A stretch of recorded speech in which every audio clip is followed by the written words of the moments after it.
So hello बच्चों, welcome back. और आज हम लोग यहाँ पे डिस्कस करने वाले हैं एलआर सर्किट के बारे में, that is your growth and DK of current. और लास्ट में हम लोग यहाँ पे कुछ 4 प्रीवियस ईयर क्वेश्चंस देखेंगे जो कि आपके कॉन्सेप्ट को बहुत क्लियर कर देगा। हम लोगों ने ऑलरेडी इसके पहले आरसी भी कर रखा है, दैट इज चार्जिंग डिस्चार्जिंग, उसका लिंक आपको नीचे है, तो आप उसको भी देख सकते हैं। ठीक है। एंड जरूर से हमारा ये टेलीग्राम चैनल को ज्वाइन करके रखिए ताकि आपके पास सारा इंफॉर्मेशन पहुंचता रहे। ठीक है। तो चलिए हम लोग शुरू करते हैं। सबसे पहले अगर हम लोग यहाँ पे ग्रोथ ऑफ करंट की बात करें तो आपके पास सर्किट कैसा रहता है। ये आपका इंडक्टर है, ये आपका रेजिस्टर है, और ये आपके पास एक बैटरी है। ठीक है।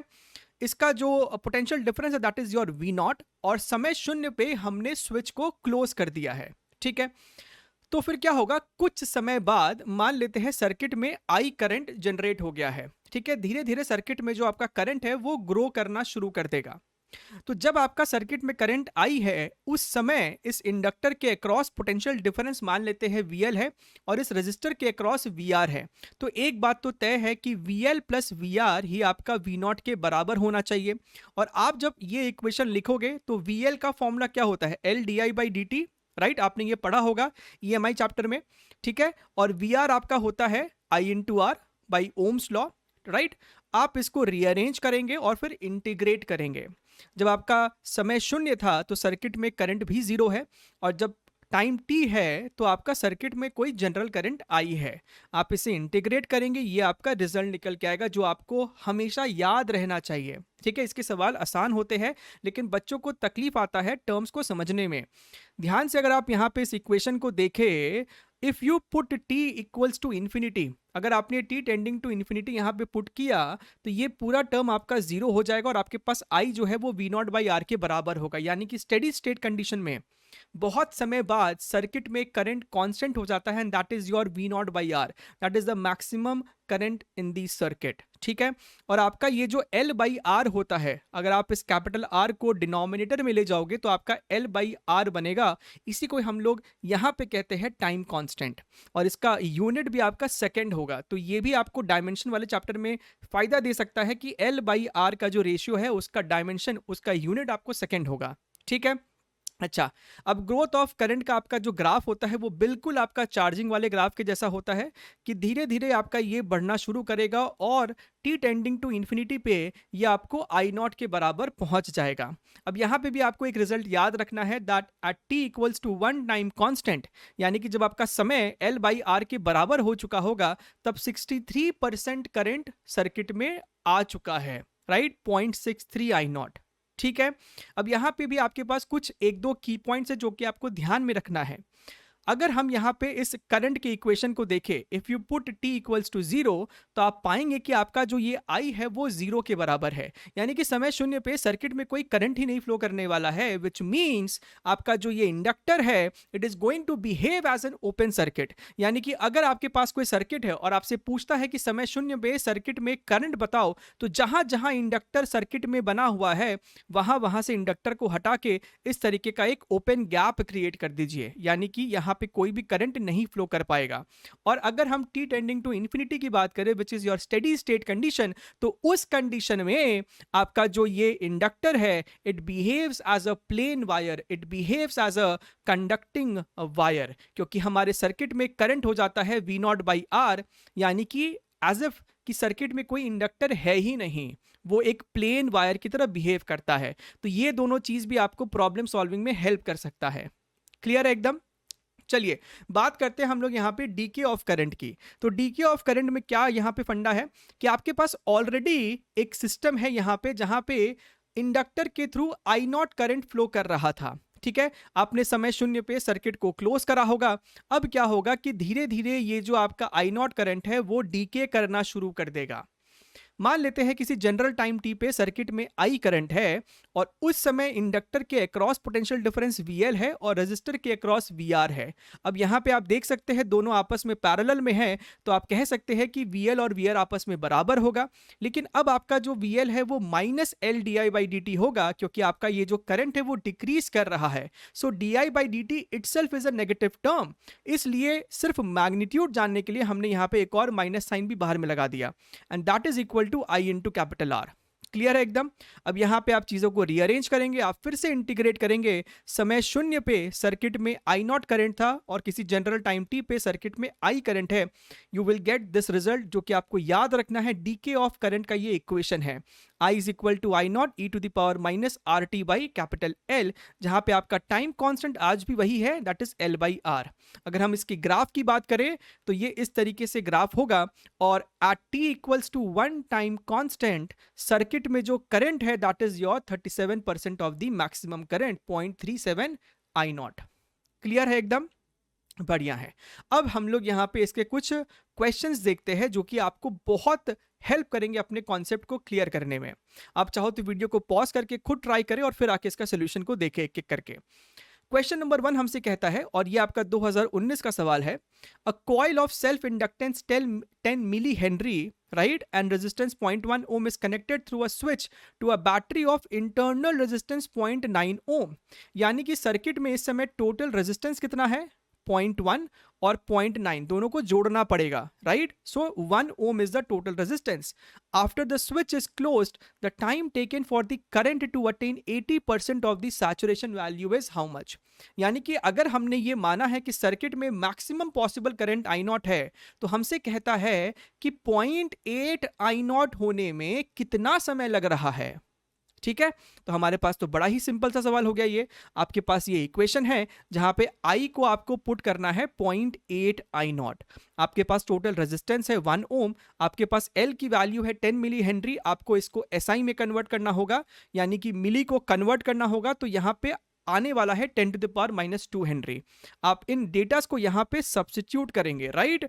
तो आई की जगह हमने यहां पे लिखा है 0.8 आई नॉट, राइट। और यहां पे जो आपका आर और एल था उसको भी हमने इस वैल्यू से सब्स्टिट्यूट किया है। आपके पास ये इक्वेशन बन रहा है, आई नॉट से आई नॉट आपका कट जाएगा, आप इसे रीअरेंज करेंगे तो ये आएगा 5 to the power -1 is equal to E to the power -100t। अब आपको दोनों तरफ लॉग लेना है and eventually you will get this result. हमें सवाल में log 5 की वैल्यू भी 1.6 दिया है, तो आपको चिंता नहीं करना इस वैल्यू के लिए। आंसर है 0.016 second, which is your option number D. Clear है एकदम, आसान सा सवाल है, ठीक है। अच्छा, ये अपना क्वेश्चन नंबर 2 अगेन 2019 का सवाल है, ठीक सवाल है, अच्छा सवाल है। सवाल में हमसे कहता है, consider the LR circuit shown in the figure, if the switch S is closed at t equals to 0, then the amount of charge that passes through the battery in between t equals to 0 to t equals to L by R is how much। तो हमसे total charge phloem पूछ रहा है। तो हमारे पास current का तो equation है ही, करंट हमारे पास है ना, I is equal to I naught E to the power 1 minus E to the power minus R T by L. तो आप इस स्मॉल आई को तो लिख ही सकते थे D Q by D T.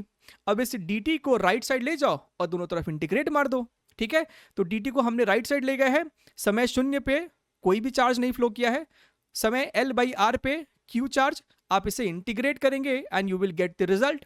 अब हाँ, अब इसको इंटीग्रेट जरा ध्यान से करना, इसमें कोई सिली मिस्टेक होने की गुंजाइश नहीं होनी चाहिए। 1 का इंटीग्रेशन आपका स्मॉल टी होगा, और आप जब इसको इंटीग्रेट करेंगे तो यहाँ पे आएगा plus L by R E to the power minus R T by L, और लिमिट हमें यहाँ पे लगाना है 0 से लेके एल बाई आर, ठीक है। आप इसको सॉल्व करेंगे, ये आएगा आपको E L by small E R square, और ये स्मॉल ई की वैल्यू अप्रोक्सीमेटली 2.7 होता है। So e L upon 2.7 R square, which is your option number B. Clear है, आई होप सवाल समझ में आ रहा है। सवाल आसान भी है, क्योंकि ये जो फंडा होता है D Q by D T करके चार्ज फ्लो निकालना, ये हम लोग करंट इलेक्ट्रिसिटी चैप्टर में प्रैक्टिस करके आते हैं, ठीक है। इवन आपका ऑल्टरनेटिंग करंट में भी ऐसा सवाल बन जाता है। क्वेश्चन नंबर 3, ये सवाल भी बहुत अच्छा है, ध्यान से सवाल को देखिएगा। सवाल में हमसे कहता है 20 henry inductor coil is connected to a 10 ohm resistance in series as shown in the figure. सवाल 2019 जेईई मेंस का है। The time at which rate of dissipation of energy across resistance is equal to the rate at which magnetic energy is stored in the inductor. So हमसे यह कहता है कि वो समय बताइए जब जितना एनर्जी, जिस रेट से एनर्जी इस रेजिस्टर में डिसिपेट हो रहा है, उसी रेट से इस इंडक्टर में एनर्जी स्टोर भी हो रहा है। तो हमसे रेट की बात की जा रही है। Now what is rate of change of energy? That is basically power. So basically हमसे कहता है वो समय क्या होगा जब power across resistor is equal to power across inductor. समझ में आ रहा है? और पावर क्या होता है? पावर आपका होता है v इंटू आई। सो बेसिकली हमसे सवाल में कहता है कि पावर सेम होना चाहिए, और पावर है आपका I into potential difference across resistor is equal to I into potential difference across inductor, यानी कि VR और VL बराबर होना चाहिए। अब ये इंटरेस्टिंग ऑब्जर्वेशन है कि हमसे वो टाइम पूछा जा रहा है जब दोनों के अक्रॉस पोटेंशियल डिफरेंस सेम था। अब हमें यह भी पता है कि VR प्लस VL ही आपका कैपिटल E के बराबर होता है, यानी कि हम ये तो कह ही सकते हैं ना कि VR आपका इस समय E/2 रहा होगा।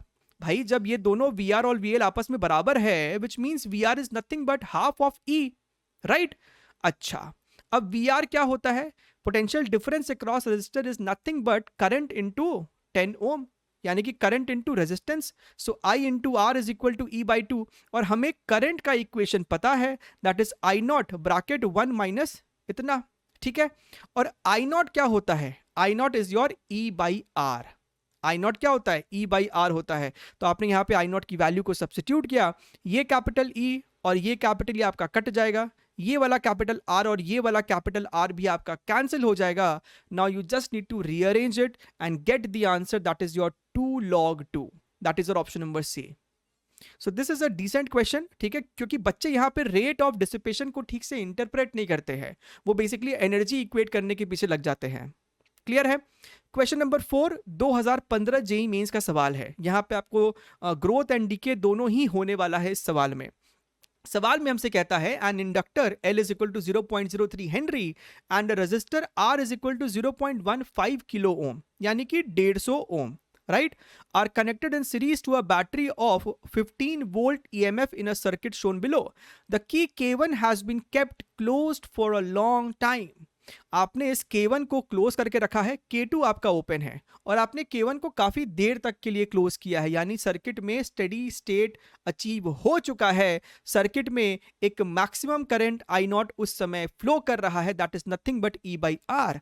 Now E is your 15 volt and R is your 150 ohm, which means 1/10 ampere. तो हमें इतना पता चल गया है कि इस सर्किट में, इस बाहर वाले बड़े सर्किट में आपका 1/10 एम्पियर फ्लो कर रहा था। फिर आपने क्या किया? आपने K1 को तो ओपन कर दिया और K2 को आपने क्लोज किया है, और उस मोमेंट को हमने बोला है t = 0। तब आपने अपना समय काउंट करना शुरू किया। तो समय 0 पे क्या सिचुएशन है? K2 को तो क्लोज कर दिया, सर्किट में करंट I नॉट था उस वक्त, और हमने उसे बोला है t = 0। अब अगर आप ध्यान से देखिए, नीचे वाला आपका हो गया है ओपन। अब इस बैटरी का कोई लेना देना है नहीं इस सवाल में, और ये आपका एक क्लोज्ड पाथ है, और अब आपका डीके होने वाला है क्योंकि सिर्फ L और R है, कोई बैटरी नहीं है वहां पे। अब क्लियर है? अब अच्छा, हमसे कहता है कि once K2 is closed at t = 1 millisecond, the current in the circuit will be how much? Right? तो अब हमें डीके ऑफ करंट का इक्वेशन इस्तेमाल करना है, और इक्वेशन है I = I not e⁻⁻ RT/L। I की वैल्यू कितनी है? तो जनाब वो आपके पास कितनी है? I not is your 1/10। I not is your 1/10, और हमें स्मॉल i निकालना है। आपके पास कैपिटल R है, आपके पास स्मॉल t भी है, दैट इज योर 1 मिलीसेकेंड, यानी कि 10⁻³ and L is your how much? 0.03 था, यानी कि 3 × 10⁻²। आपको इस वैल्यू को बस सॉल्व करना है, इजीली आप इसको सॉल्व कर पाएंगे। हमें e⁵ की वैल्यू भी 150 दे रखी है, आप इसका इस्तेमाल करेंगे और ये आपको अप्रोक्सीमेटली निकल के आएगा 0.67 मिली एम्पियर। क्लियर है एकदम? Right? So that is all for the session. I hope आपको समझ में आया है, and do follow our revision series playlist, our PhD series. ये वीडियो भी आपका PhD सीरीज में ही जाने वाला है, जहां पे हम लोग पर्टिकुलर टॉपिक्स के ऊपर डिटेल में चर्चा करते हैं और कुछ सवाल भी प्रैक्टिस करते हैं। Right? And our most important gold mine link, जहां पे हमारे पूरे चैनल का कंटेंट ऑर्गेनाइज्ड वे में रखा हुआ है, आप उसे जाइए, एक्सेस कीजिए। आपका इंडिया का best free digital library for physics. मिलते रहेंगे, take care and bye bye.